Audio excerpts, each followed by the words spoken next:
Hello बच्चों, आपका हमारे YouTube चैनल हिंदी वाणी में स्वागत है। पिछले भाग में हमने पढ़ा था कक्षा 11वीं की पाठ्यपुस्तक आरोह का पाठ 1 नमक का दारोगा।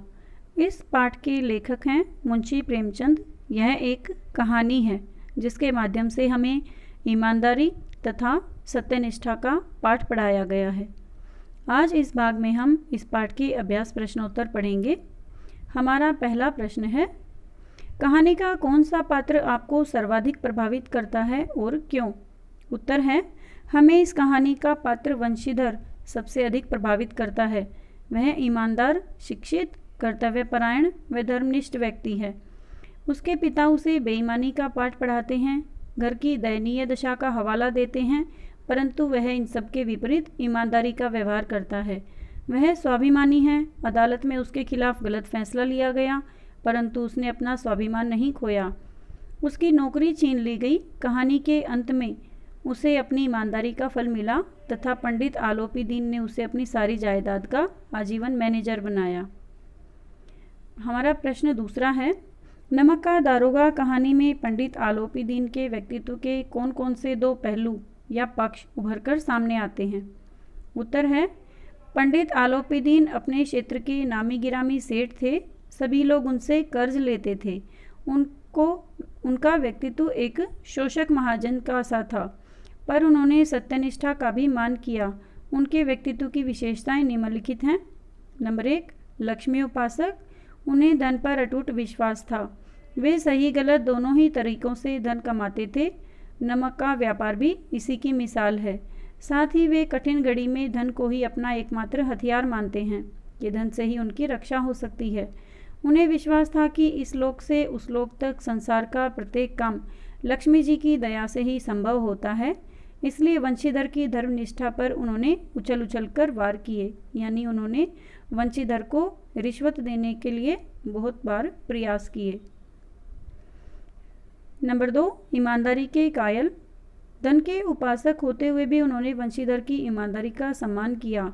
वे स्वयं उसके द्वार पर पहुंचे और उसे अपनी सारी जायदाद सौंपकर स्थायी मैनेजर का पद दिया। उन्हें अच्छा वेतन, नौकर चाकर, घर आदि देकर इज्जत बख्शी। हमारा प्रश्न तीसरा है, कहानी के लगभग सभी पात्र समाज की किसी न किसी सच्चाई को उजागर करते हैं। निम्नलिखित पात्रों के संदर्भ में पाठ से उस अंश को उद्धृत करते हुए बताइए कि यह समाज की किस सच्चाई को उजागर करते हैं। जो सभी पात्र हैं वो हमारे समाज में किसी न किसी अंश को उजागर करते हैं या किसी न किसी का प्रतिनिधित्व करते हैं। जैसे नंबर 1, वृद्ध मुंशी। ख, वकील। ग, शहर की भीड़। सबसे पहले है उत्तर, वृद्ध मुंशी। यह वंशीधर का पिता है जो भ्रष्ट चरित्र का प्रतिनिधि है। इसे धन में ही सब कुछ दिखाई देता है। यह अपने बच्चों को ऊपर की कमाई तथा आम आदमी के शोषण की सलाह देता है। यह वंशीधर को इस प्रकार की नौकरी ढूंढने के लिए कहता है जिसमें आमदनी चाहे कितनी भी कम हो, लेकिन ऊपर की कमाई की गुंजाइश होनी चाहिए।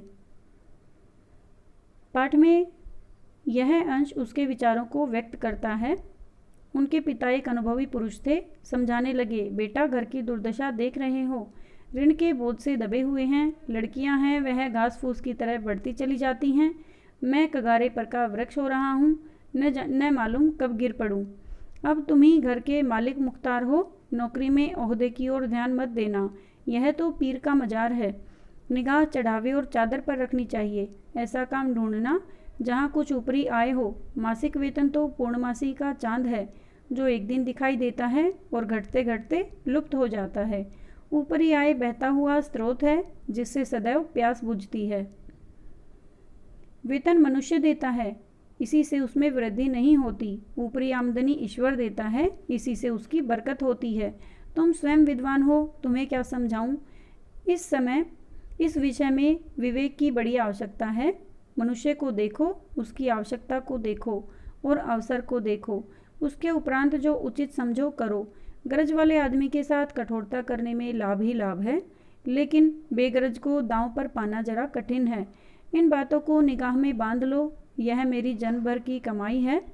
वे अपने बेटे द्वारा रिश्वत न लेने पर उसकी पढ़ाई लिखाई को व्यर्थ मानते हैं। पढ़ना लिखना सब अकारण गया। ख वकील। वकील समाज के उस पेशे का प्रतिनिधित्व करते हैं जो सिर्फ अपने लाभ की फिक्र करते हैं। उन्हें न्याय अन्याय से कोई मतलब नहीं होता, उन्हें धन से मतलब होता है। अपराधी के जीतने पर भी वे प्रसन्न होते हैं